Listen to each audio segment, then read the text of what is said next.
You do have a name. My name is Gladiator.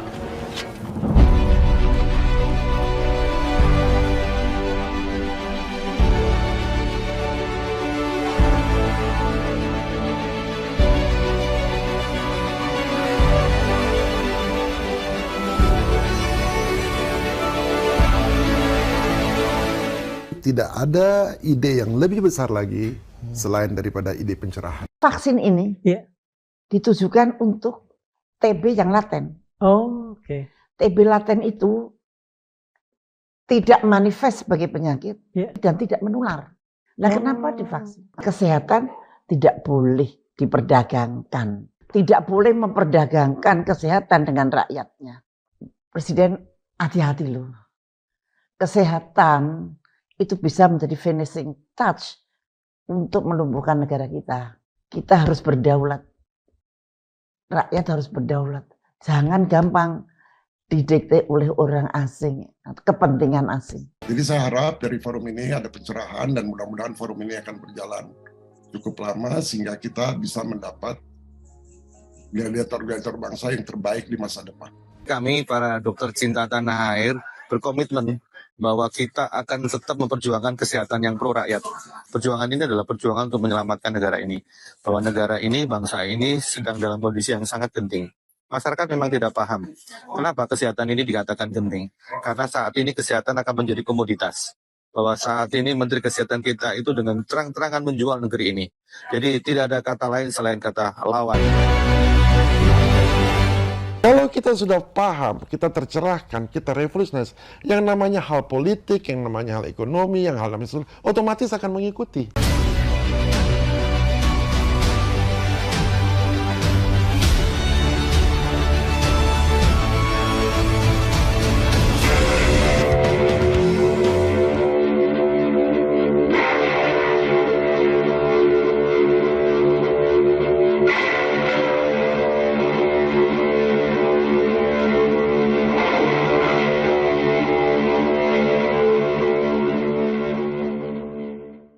Baik ya, kita hari ini memperingati Hari Lahir Pancasila dan tanggal 1 Juni ini juga momen reflektif bagi bangsa Indonesia atas warisan Pancasila yang digagas oleh Bung Karno.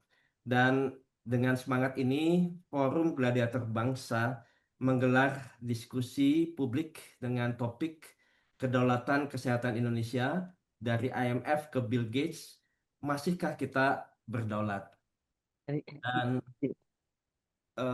kalau kita mengingat tahun 1998, Presiden Soeharto itu menandatangani perjanjian dengan IMF yang memuat syarat-syarat yang sangat memukul kedaulatan ekonomi dan juga sektor publik Indonesia. Salah satu yang memiliki dampak jangka panjang itu adalah liberalisasi sektor kesehatan. Dan ini membuka jalan bagi intervensi asing dalam kebijakan domestik. Ya. Jadi kalau situasi ini kalau kita lihat polanya berulang dan terasa selama masa pandemi COVID-19. Dan di situ ada tanda tangan antara pemerintah Indonesia menandatangani nota kesepahaman dengan Gates Foundation yang di dalamnya termuat agenda transformasi sistem kesehatan nasional. Dan salah satu implementasinya ini adalah pelepasan jutaan nyamuk Wolbachia yang diklaim dapat menanggulangi demam berdarah. Namun di sisi lain ini juga menuai protes karena tidak melibatkan informed consent, ya. Informed consent khususnya dari masyarakat luas. Dan kini Gates Foundation kembali menjalin kerjasama dengan pemerintah Indonesia untuk pelaksanaan vaksin uji coba untuk TBC. Dan ini menimbulkan kekhawatiran soal transparansi, etika uji klinis, keamanan, dan kesehatan nasional. Nah, untuk itu Forum Gladiator Bangsa perlu untuk menghadirkan suara kritis dari tokoh-tokoh nasional yang peduli terhadap isu ini untuk menegaskan kembali pentingnya kedaulatan kesehatan nasional. Sesuai semangat Pancasila dan amanat Bung Karno, kita ingat Bung Karno menyampaikan go to hell with your age, ya, dan ini sekarang terulang lagi. Dan senang di dalam pertemuan hari ini Forum Gladiator Bangsa kita sudah kedatangan, ya. Yang pertama ini ada eh, Dr.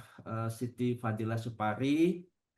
Beliau adalah eh, mantan Menteri Kesehatan Republik Indonesia, dan beliau sangat mengetahui mengenai intervensi asing dalam sistem kesehatan nasional. Ya, nanti kita bisa dengarkan langsung. Kemudian di sini juga kita kehadiran Dr. Agung Sapta Adi, ya, pendiri gerakan Dokter Cinta Tanah Air, dan juga beliau banyak memiliki pengalaman, ya, khususnya juga beliau nanti akan menyampaikan mengenai ancaman di balik uji coba vaksin dan juga globalisasi kesehatan, ya.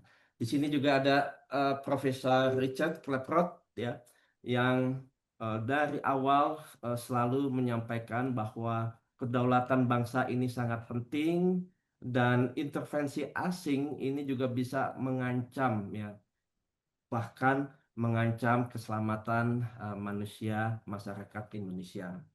Dan di sini juga kita lihat ada beberapa tokoh lainnya. Di sini ada Pak Dharma Pongrekun, beliau adalah eh, calon gubernur pada Pilkada DKI yang lalu, dan juga sangat concern terhadap vaksin, ya, khususnya pada saat pandemi kemarin, dan sekarang ada uji coba vaksin TBC. Nah, semua dari kita yang ada di sini nanti akan membahas, berdiskusi, dan di sini juga saya melihat ada Dr. Francis, ya, Dr. Francis, thank you for coming, AR dan lainnya.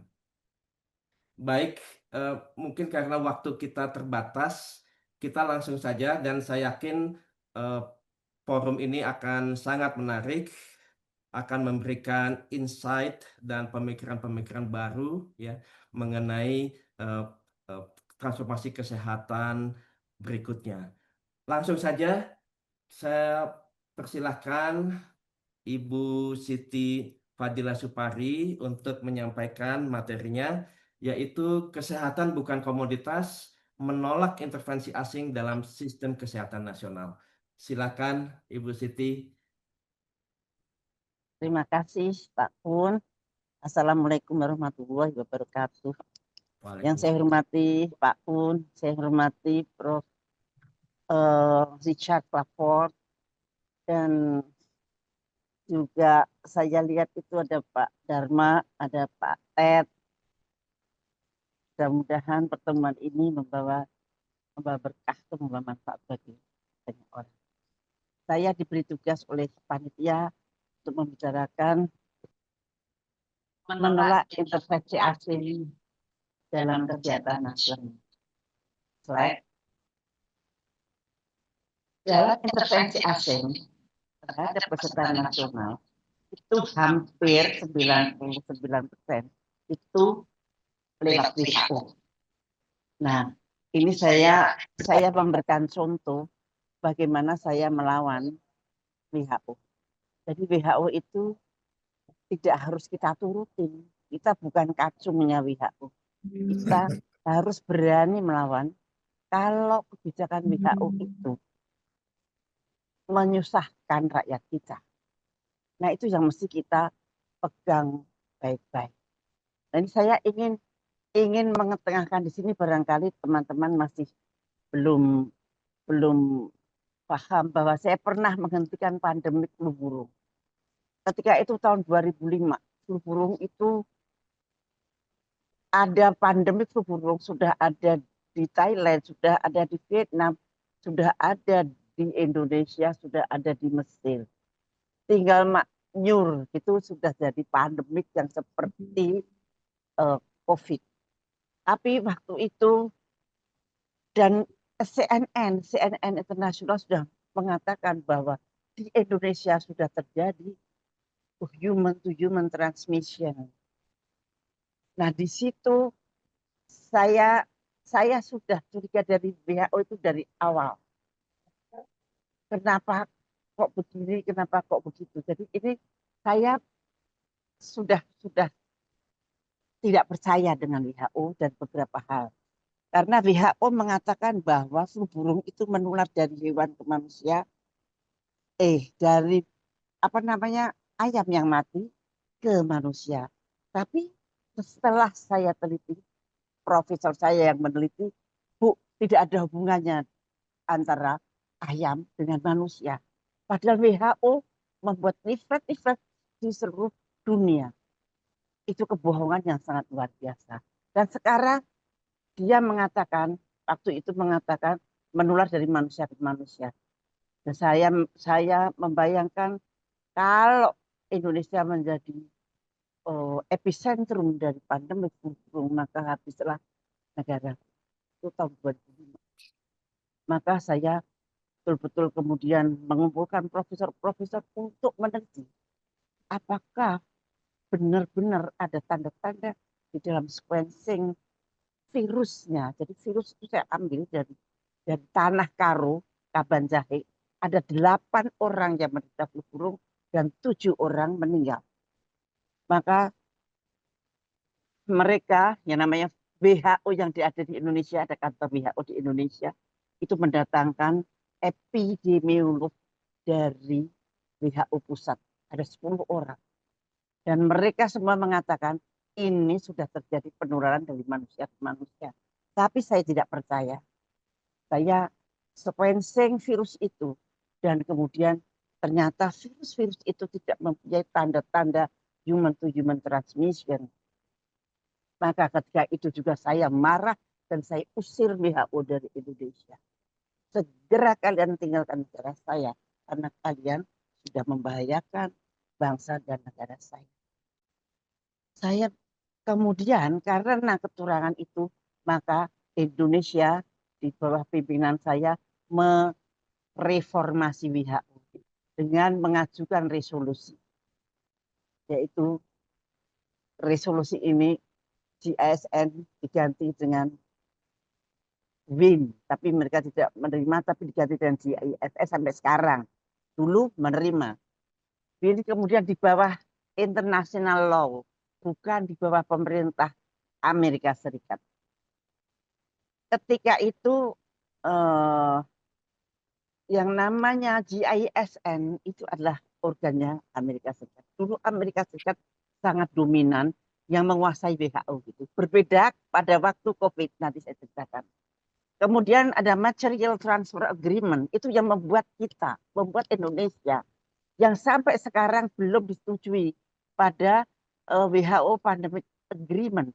WHO Pandemic Agreement sampai sekarang belum disetujui 100%. Itu kabar-kabar itu boleh dikatakan belum 100% betul. Jadi mereka masih mempersoalkan MTA ini atau Material Transfer Agreement dengan benefit sharing. Mereka pakai PABS. P adalah pathogen assessment, pathogen access dan benefit sharing. Jadi itu belum clear di dunia. Makanya sampai detik ini sebetulnya belum betul-betul 100% pandemic agreement disetujui. Karena WHO tidak mau press conference untuk menyatakan bahwa pandemic agreement itu disetujui oleh semua negara di dunia. Maka mereka membuat kabar seolah-olah sudah. Dan kemudian capacity empowering dalam memproduksi vaksin bagi negara yang terinfeksi. Ini lucu. Negara saya adalah negara yang paling banyak menderita pasien WHO, paling banyak yang meninggal karena flu burung, karena pandemi flu burung. Tetapi saya mau membuat vaksin tidak boleh oleh WHO. Saya dirayu sampai pemimpin WHO-nya datang ke Indonesia, please, jangan membuat vaksin sendiri. Vaksin harus dibuat oleh grup mereka. Ini saya sudah mulai tahu dari tahun 2005. Dan kemudian ketika itu resolusi saya diterima, sehingga maksud saya resolusi ini adalah untuk menjaga WHO agar tidak bisa membuat pandemik. Mengapa terjadi pandemik COVID? Nah, ini melanggar beberapa hal yang ini.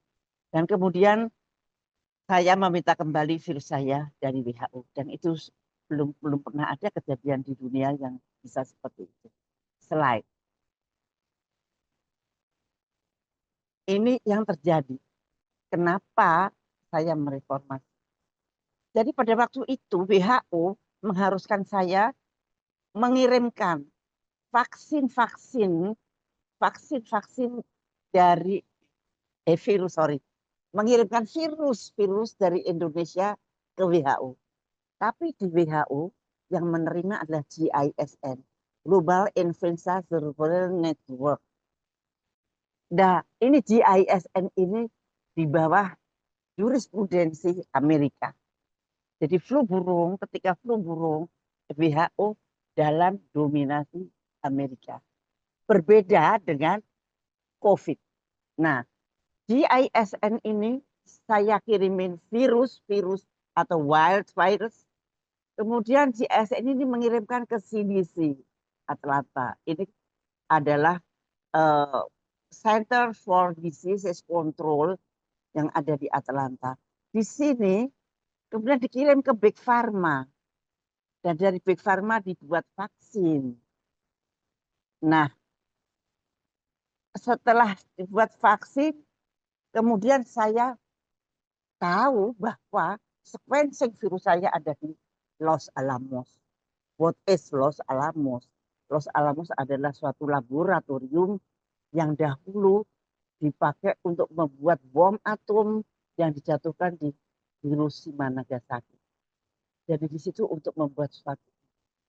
Wah, saya teriak-teriak. Dan kemudian sequencing virus saya katanya dipindah ke Pentagon. Nah, di sini saya bisa melihat peta ini bahwa virus yang saya kirimkan ke WHO ternyata bisa dibikin vaksin dan bisa juga kemungkinan dibikin bioweapon. Karena vaksin tidak akan laku kalau tidak ada pandemi. Vaksin tidak akan laku kalau tidak ada epidemik atau isu-isu penyakit yang sebetulnya mereka buat. Nah, inilah saya bisa mendapat peta dari pengalaman saya sendiri. Ini bukan cerita teori konspirasi, tapi ini betul-betul konspirasi yang saya hadapi dengan mata kepala. Dan alhamdulillah Indonesia menang di dalam hal ini. Slide berikutnya.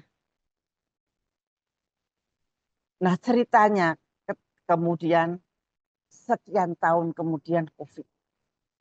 Amerika sudah tidak terlalu dominan, tapi dalangnya berganti, yaitu dengan non-state actors. Non-state actors bukan dari government, bukan dari Amerika. Justru Amerika dan China itu menjadi korban pertama dari COVID. COVID-19 dikatakan sebagai pandemik. Tapi menurut saya itu bukan pandemik. Tapi itu bioterorisme. Kenapa demikian? Karena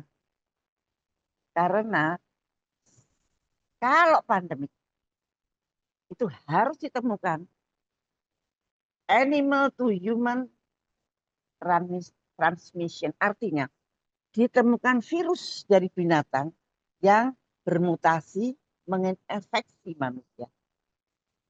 Ini ditulis di International Regulation yang asli yang tahun 2005 yang belum diutik-utik. Jadi pandemi itu harus ini ditemukan.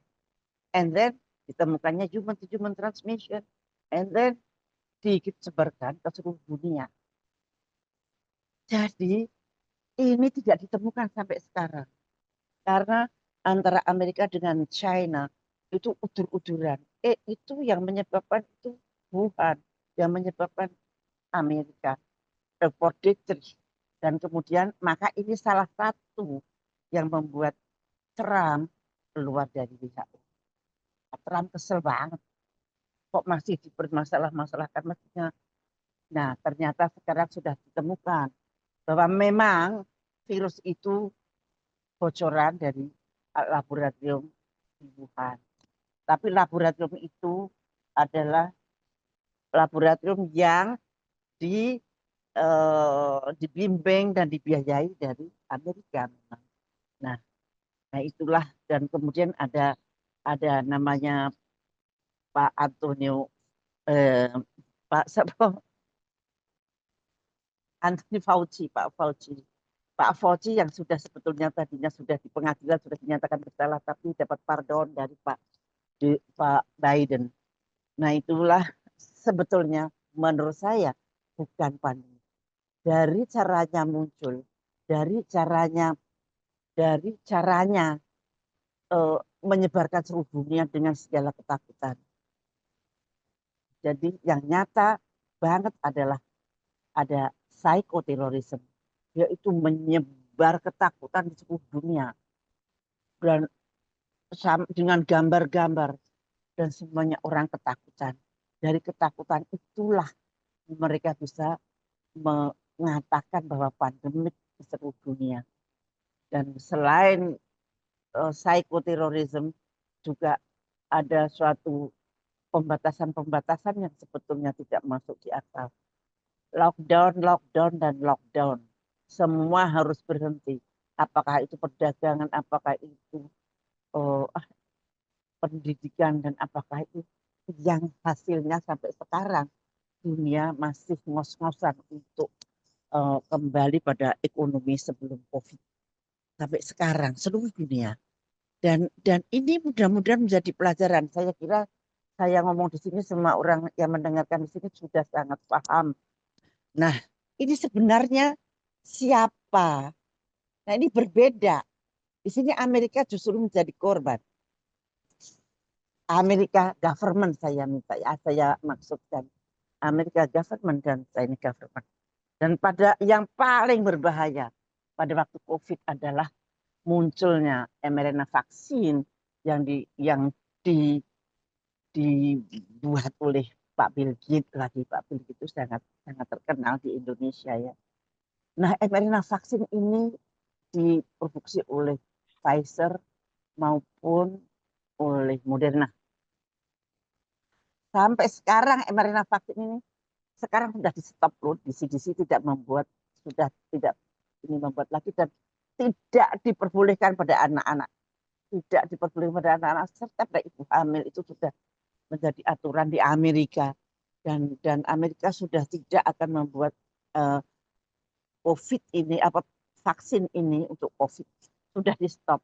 Nah, ini Amerika lebih tegas karena mereka mempunyai data-data bahwa mRNA ini sangat berbahaya. mRNA ini dibuat dari mRNA dari virus COVID yang diambil spike proteinnya, kemudian dibungkus dengan lipid nanopartikel, dan kemudian dimasukkan ke dalam tubuh kita. Nah, mereka janjinya ini hanya sementara di dalam tubuh kita. Padahal setelah masuk dalam sel, ternyata dia bisa mendikte tubuh kita, mendikte DNA kita untuk membuat spike protein itu terus-menerus timbul di dalam tubuh kita. Dan pada penelitian yang terakhir ditemukan hampir pada waktu 2 tahun, jadi pada 17 bulan sudah akan ditemukan belum. Nah, itu ternyata masih ada sembunyi di sel-sel jantung dan di sel-sel otak. Maka banyak sekali para anak-anak muda yang meninggal mendadak di Amerika.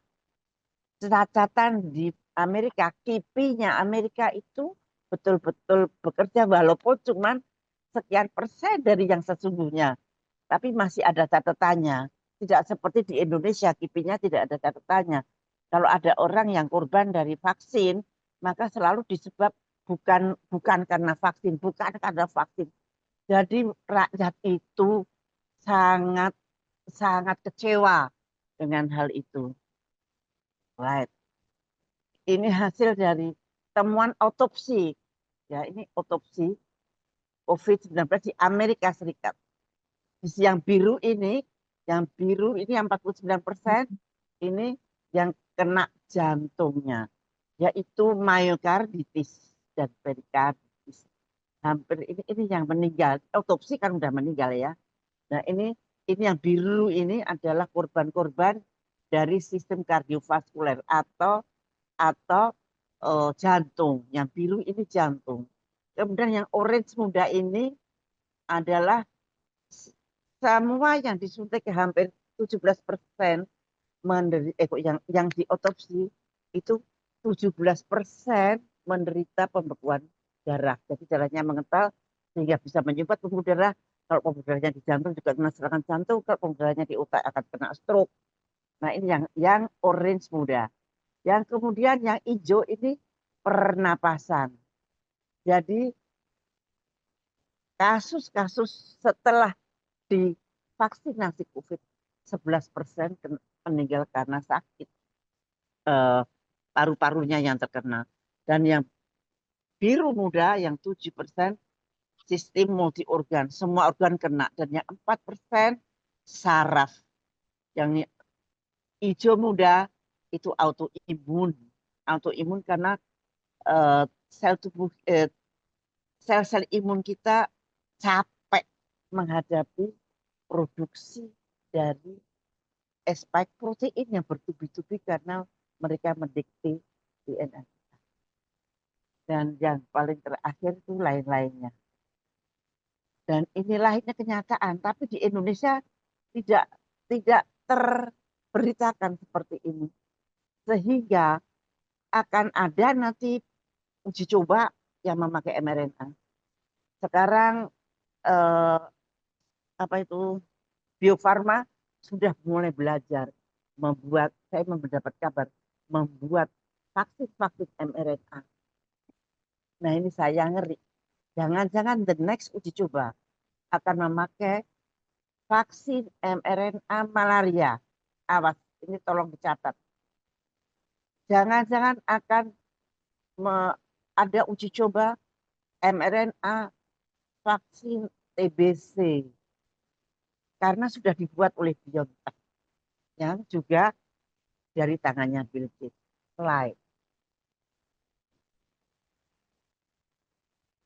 Nah sebetulnya ada apa sih dengan kesehatan global? Dulu rasanya ada WHO itu tugasnya untuk melindungi kesehatan masyarakat sedunia. Kenapa kok sekarang menurut saya kesehatan itu sangat rawan untuk mendapat gangguan. Bukan hanya di Indonesia tapi di seluruh dunia. Selain saya cari-cari ternyata kesehatan atau kemanusiaan telah dicengkeram oleh hegemoni eksploitatif. Hegemoni eksploitatif itu bukan satu negara, bukan satu bangsa, tapi suatu kumpulan yang sekarang ini disebut sebagai Global Public Private Partnership. Ini bungkusannya. Ini setiap tahun selalu ada pertemuan di Davos. Dan ketika COVID akan terjadi pada tahun 2019, di Davos sudah dibicarakan pada tahun 2015. Ini suatu perkumpulan dari perusahaan-perusahaan swasta dan organisasi pemerintah yang membuat dan mengatur kebijakan di tingkat global. Bayangin saja, sektor swasta mengatur kebijakan di tingkat global dengan cara mempengaruhi pemerintah dan atau lembaga negara dengan mengintervensi kesehatan, contohnya vaksinasi, pandemik. Pandemik itu dibicarakan dulu di GPPT ini.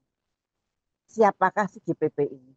Jadi ini bayangin saja yang intervensi itu kesehatan, perubahan iklim, ekonomi, SDG, ini pembangunan kelanjutan, teknologi dan infrastruktur. Siapakah dia? Mereka membuat pembuat kebijakan itu siapa? Siapa yang bisa membuat kebijakan sehingga ada pandemik yang sedemikian hebatnya. Jadi apapun yang terjadi di negara kita itu ternyata inline dengan pembuat kebijakan ini. Maka jangan heran Pak Agung teriak-teriak terus. Nah itu kebijakan yang ada di sini ternyata inline dengan mereka. Coba kenapa inline? Slide. Pembuat kebijakan, siapakah dia? Ternyata inilah pembuat kebijakan. Jauh. Pembuat kebijakan ini adalah WEF, Council Foreign CFR, kemudian Club of Rome, Chatham House, dan Rockefeller bersama-sama dengan kekayaannya. Ini adalah kelompok pemikir. Ini adalah pemikir-pemikir kebijakan global yang akan disebarkan ke seluruh dunia. Slide. Kepada siapa? Pada siapa kebijakan tersebut didistribusikan atau disampaikan? Kebijakan-kebijakan dari mereka itu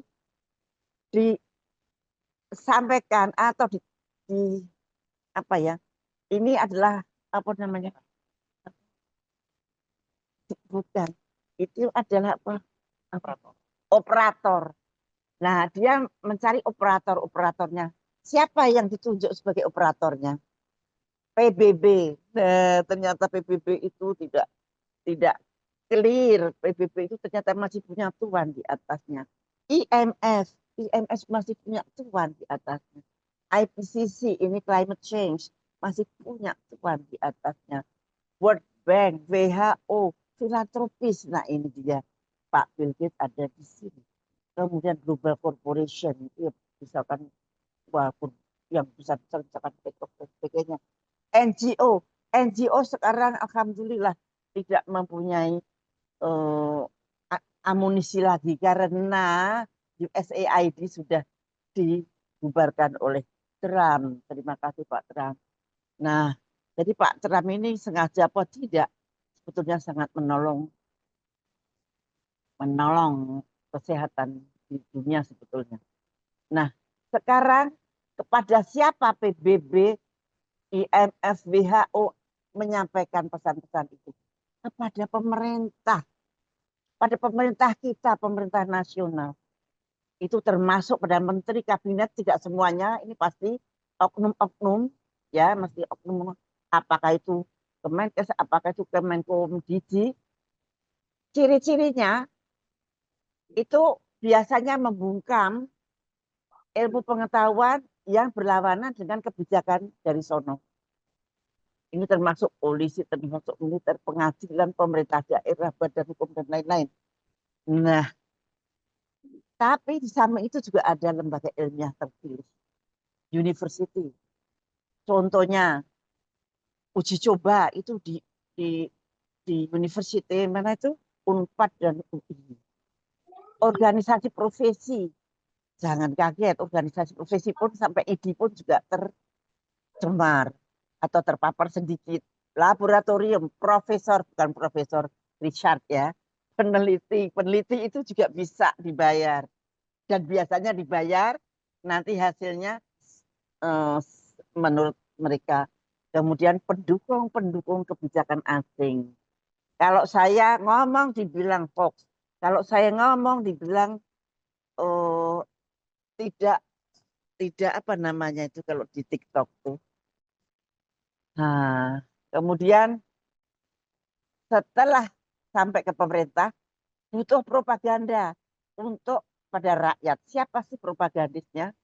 Ternyata media mainstream, ada TV, surat kabar, radio, majalah, sosial media, dan ada buzzer, ada influencer, fact checker. Dan fact checker itu yang sering membuat kita dibilang hoax.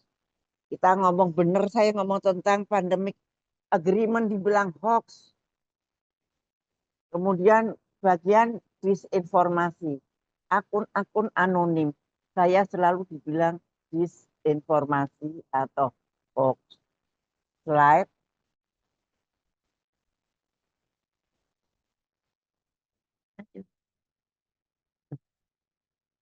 Nah, setelah propagandis itu maka sasarannya adalah rakyat kecil. Rakyat kecil itu adalah objek dari segala kebijakan yang mengalir turut melalui sistem tersebut. Kita sebagian besar elit-elit, orang-orang yang sudah ini biasanya mendukung sistem tersebut. Dan sistem tersebut dirancang sedemikian rupa mengeksploitasi kita melalui apa? Karena selalu membutuhkan biaya-biaya dan biaya-biaya itu biasanya dibebankan pada rakyat berupa pajak dan inflasi dan hutang. Hutang inilah yang sangat merisaukan. Jadi kita diharuskan untuk hutang dan hutang. Padahal program-programnya adalah dari mereka. Slide. Nah, apa yang harus kita perbuat? Nah, ini anunya, kesimpulannya tadi. Jadi dari WEF ke PBB, IMF, World Bank, WHO dan sebagainya ke pemerintah nasional. Pemerintah nasional tidak semua loh ya. Presiden kita tidak uh, tidak seperti ini. Menurut saya presiden kita mempunyai suatu pendapat sendiri. Nanti saya tunjukkan. Kemudian dipropagandakan dan kemudian hasilnya adalah menginjak rakyat. Jadi rakyat itu paling bawah. Slide berikut.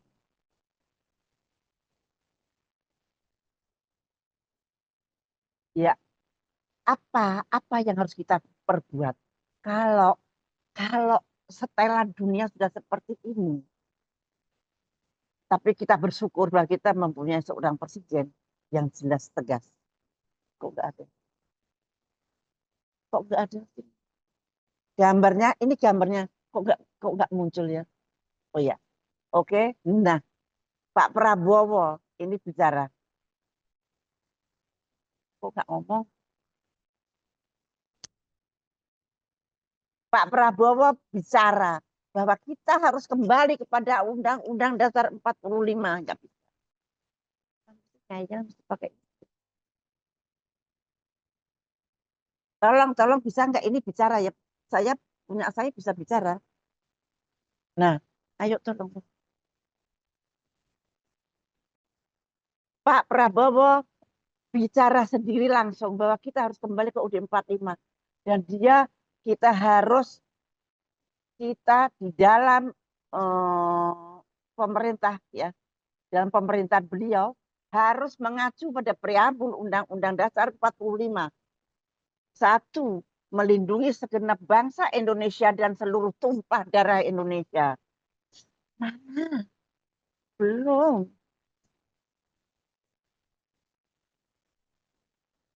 Maaf, ini mestinya dia bicara.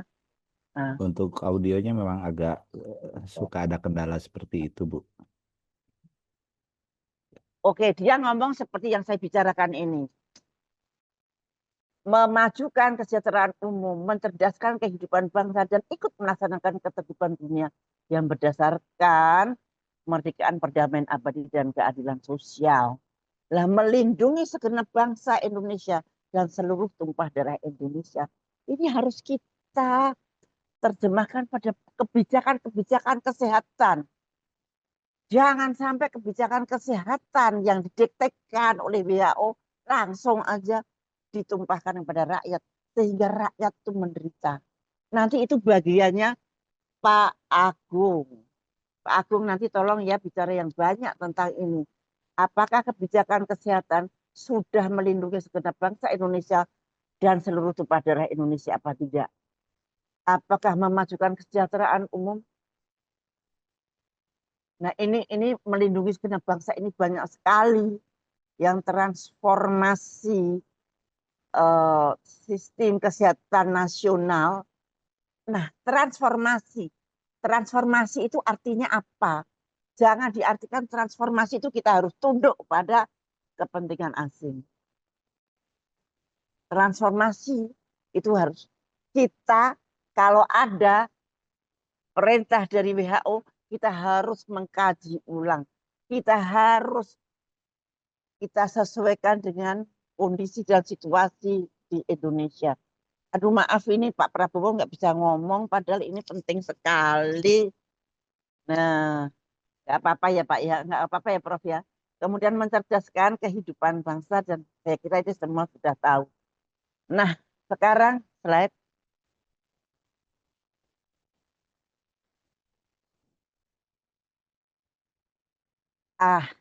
Sekarang mesti terus kita mau ngapain Bu? Untuk langkah-langkah berdaulat dalam waktu yang singkat ini untuk negara, maka kita harus menolak pandemic agreement. Kita masih punya waktu. Ini masih sampai 2026. Kemudian tolak pandemic agreement. Karena apa? Pandemic agreement itu isinya pasal-pasalnya itu mencabut kedaulatan bangsa dan negara. Kemudian keluar dari amandemen International Health Regulation 2005 sebelum tanggal 19 Juli. Karena ini sudah diketok oleh WHO. Kalau pandemic agreement sebetulnya belum diketok. Karena WHO masih belum mau pers conference. Dan kemudian nomor 3, hapuslah undang-undang mandatori vaksin. Jangan rakyat dipaksa untuk divaksin, padahal vaksin itu tidak ada gunanya. Jangan dipaksa rakyat itu divaksin, padahal rakyat itu mungkin mempunyai kontraindikasi dengan vaksin. Jadi ini undang-undang ada di Omnibus Law, Undang-Undang Kesehatan nomor 17 tahun 2023. Jadi kalau rakyat tidak mau divaksin ketika itu ada pandemik atau ketika pemerintah ingin menyuruh rakyatnya semua vaksin, nah itu kalau tidak mau akan didenda 500 juta dan atau di di penjara atau dipidana.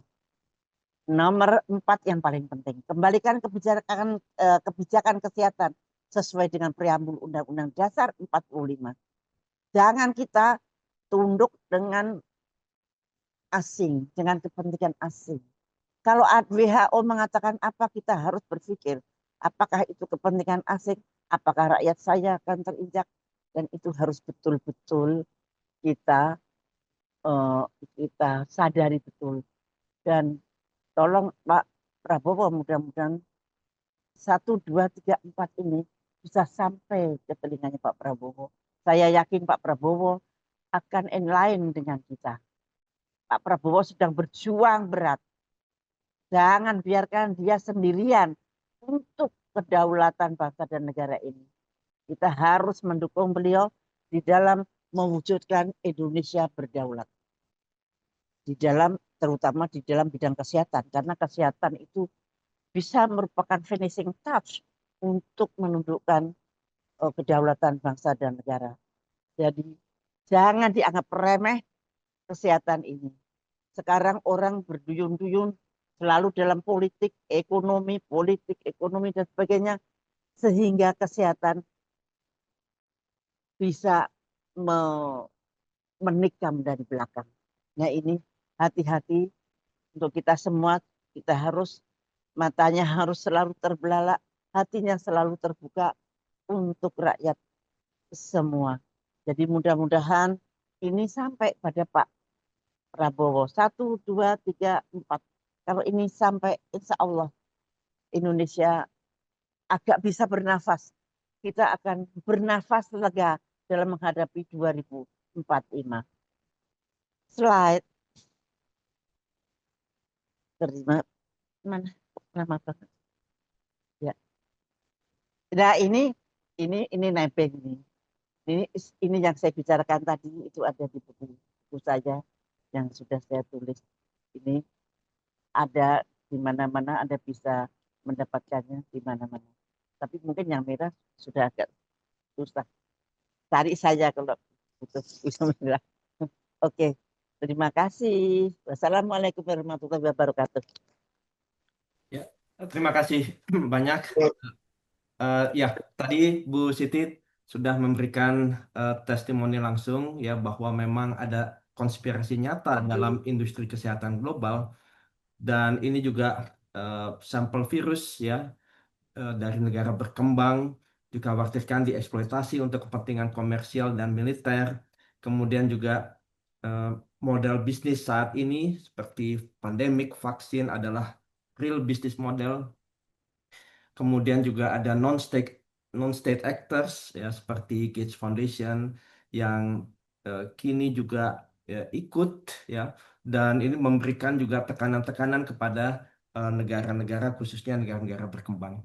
Dan pengalaman Bu Siti dengan flu burung adalah blueprint ya untuk bisa memahami modus operandi yang sama dalam era COVID, bahkan juga program-program kesehatan global lainnya saat ini. Untuk itu tadi beliau dengan kuatnya untuk eh, memberikan rekomendasi, pertama tolak pandemic agreement, keluar dari amendments IHR 2005, juga hapus undang-undang mandatory vaksin dan kembalikan kebijakan kesehatan sesuai preambul Undang-Undang 45. Terima kasih Bu Siti.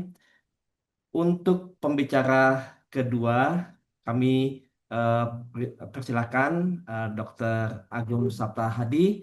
Beliau akan membahas mengenai ancaman di balik uji coba vaksin dan globalisasi kesehatan. Ini sangat menarik ya. Nanti question and answer akan dilakukan setelah presentasi beliau.